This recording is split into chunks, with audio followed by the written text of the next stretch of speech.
আসসালামু আলাইকুম, সবাইকে আমন্ত্রণ জানাচ্ছি আমার দেশ আজকের বিশ্বে। সঙ্গে আছে আমি হুমায়রা নাওচিন। দর্শক, শুরুতেই জানাবো সংবাদ শিরোনাম। ট্রাম্প নেতানিয়াহুর মাথার দাম নির্ধারণ করলো ইরান। ইরানের ওপর হামলা স্থগিত করলেন ট্রাম্প। হরমুজ প্রণালীর কাছে ইরানি দ্বীপে বিস্ফোরণ।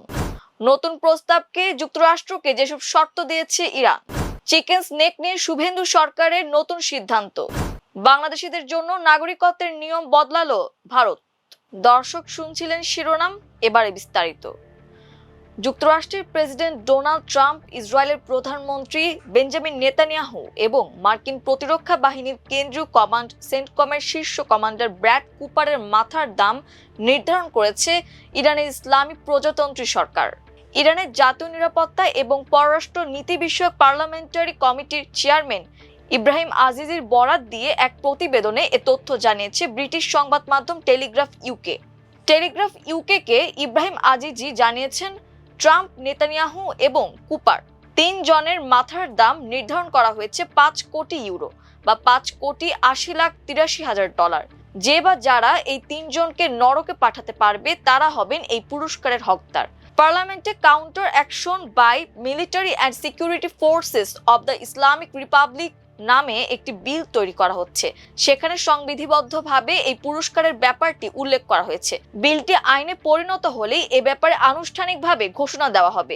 ইরানের সাবেক সর্বোচ্চ নেতা আয়াতুল্লাহ আলী খামেনির মৃত্যুর প্রতিশোধ নিতেই এই আইন প্রণয়নের উদ্যোগ নেওয়া হয়েছে বলে জানিয়েছেন ইব্রাহিম আজিজি। ইরানের জাতীয় নিরাপত্তা কমিশনের সদস্য মাহমুদ নাবাভিয়ান এ বিষয়ে টেলিগ্রাফ ইউকে জানিয়েছেন, ট্রাম্প এবং নেতানিয়াহুকে নরকে পাঠানো বিষয়ক বিলটির ওপর শিগগিরই পার্লামেন্টে ভোট হবে। ইরানের সরকারপন্থী সংবাদ মাধ্যম মাসাফ এক প্রতিবেদনে জানিয়েছে, মাথার দাম ঘোষণার ব্যাপারটি ব্যাপকভাবে প্রচারের জন্য আলাদাভাবে $5 কোটি বরাদ্দ করা হয়েছে। ইরানের ওপর পরিকল্পিত সামরিক হামলা আপাতত স্থগিত রাখা হয়েছে বলে জানিয়েছেন মার্কিন প্রেসিডেন্ট ডোনাল্ড ট্রাম্প। মঙ্গলবার নির্ধারিত এই হামলা গুরুত্বপূর্ণ আলোচনার কারণে সাময়িকভাবে বাতিল করা হয়েছে বলে জানান তিনি।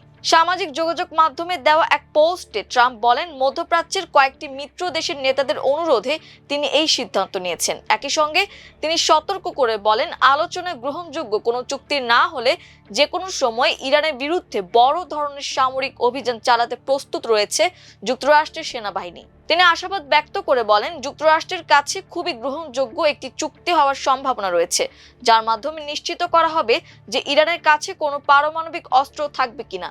পরে সাংবাদিকদের মুখোমুখি হয়ে ট্রাম্প এটিকে একটি অত্যন্ত ইতিবাচক অগ্রগতি বলে অভিহিত করেন। তিনি বলেন, যদি আমরা তাদের ওপর ব্যাপক বোমাবর্ষণ না করেই একটি চুক্তিতে পৌঁছাতে পারি তাহলে আমি খুব খুশি হব। তবে শেষ পর্যন্ত এর থেকে কিছু বের হয়ে আসে কিনা তা আমাদের দেখতে হবে। তিনি আরো ইঙ্গিত দিয়েছেন যে ইরানকে তাদের পারমাণবিক কর্মসূচি 20 বছরের জন্য স্থগিত রাখার প্রস্তাব দেওয়া হতে পারে, যা আমেরিকার আগের কঠোর অবস্থান থেকে কিছুটা সরে আসার ইঙ্গিত দেয়। হরমুজ প্রণালীর কাছে অবস্থিত ইরানের কেশম দ্বীপে বিস্ফোরণের শব্দ শোনা গেছে। তবে কি থেকে এ বিস্ফোরণ হয়েছে সেটি এখনো জানা যায়নি। আজ মঙ্গলবার ইরানি বার্তা সংস্থা মেহের নিউজ এ তথ্য জানিয়েছে। বার্তা সংস্থাটি বলেছে, বিস্ফোরণের কারণ খুঁজে বের করতে তদন্ত চলমান আছে। গতকাল দ্বীপটিতে ছোট ছোট ড্রোন উড়ে আসে। সেগুলো প্রতিহত করতে তখন নিজেদের আকাশ প্রতিরক্ষা ব্যবস্থা সক্রিয় করে তেহরান। কেশম দ্বীপ ইরানের বন্দর নগরী বন্দর আব্বাস থেকে মাত্র কয়েক কিলোমিটার দূরে অবস্থিত। হরমুজ প্রণালীর প্রবেশদ্বারে অবস্থিত হওয়ায় কেশম দ্বীপটি অত্যন্ত গুরুত্বপূর্ণ। এখানে ইরানের সশস্ত্র বাহিনীর ঘাঁটি রয়েছে।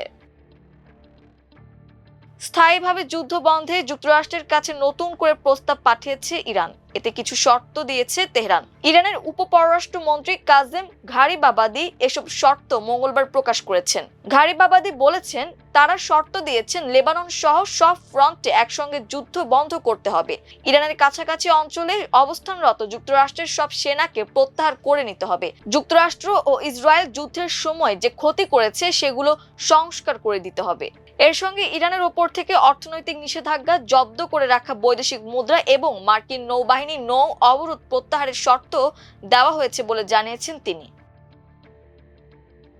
ভারতের কৌশলগত নিরাপত্তার জন্য অত্যন্ত গুরুত্বপূর্ণ পশ্চিমবঙ্গের শিলিগুড়ি করিডোর বা চিকেন স্নেক নামে পরিচিত সরু ভূখণ্ডের অনেকাংশ জমি ভারতের কেন্দ্রীয় সরকারের কাছে হস্তান্তর করেছেন মুখ্যমন্ত্রী শুভেন্দু অধিকারী। পশ্চিমবঙ্গ সরকারের মুখ্য সচিবের জারি করা একটি বিজ্ঞপ্তি অনুযায়ী বিগত তৃণমূল কংগ্রেস সরকার 1 বছর ধরে টালবাহানা করলেও নতুন বিজেপি সরকার ক্ষমতায় এসেই যোগাযোগ ব্যবস্থা উন্নত করার জন্য ওই অঞ্চলের 7টি সড়ক ও national highways and infrastructure development corporation লিমিটেডের হাতে তুলে দিয়েছে।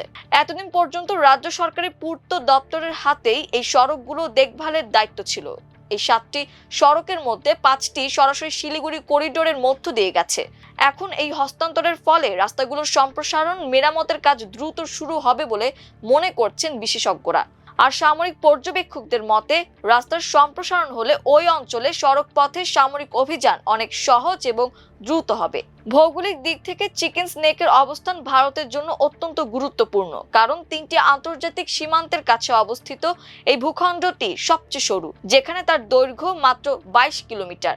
এই চিকেন স্নেক নেপাল, বাংলাদেশ ও ভুটান সীমান্তের খুব কাছাকাছি অবস্থিত। এই সরু ভূখণ্ডটি উত্তর পূর্বে 7 সিস্টার্স বা 7টি রাজ্যের সঙ্গে বাকি দেশকে জুড়ে রেখেছে। অঞ্চলটির লাগোয়া সিকিমের উত্তরে রয়েছে আরেক প্রতিবেশী দেশ চীন। 2017 সালে ভুটান, চীন, ভারত 3 দেশের সীমানা যেখানে মিশেছে, সেই ডোকলামের সামরিক সংকটের পর থেকেই এই অঞ্চলের রাস্তার সম্প্রসারণ করা নিয়ে কেন্দ্রীয় স্তরে চিন্তা ভাবনা চলছিল। বাংলাদেশের নাগরিকদের জন্য ভারতীয় নাগরিকত্ব আবেদনের নিয়মে নতুন পরিবর্তন এনেছে ভারত সরকার।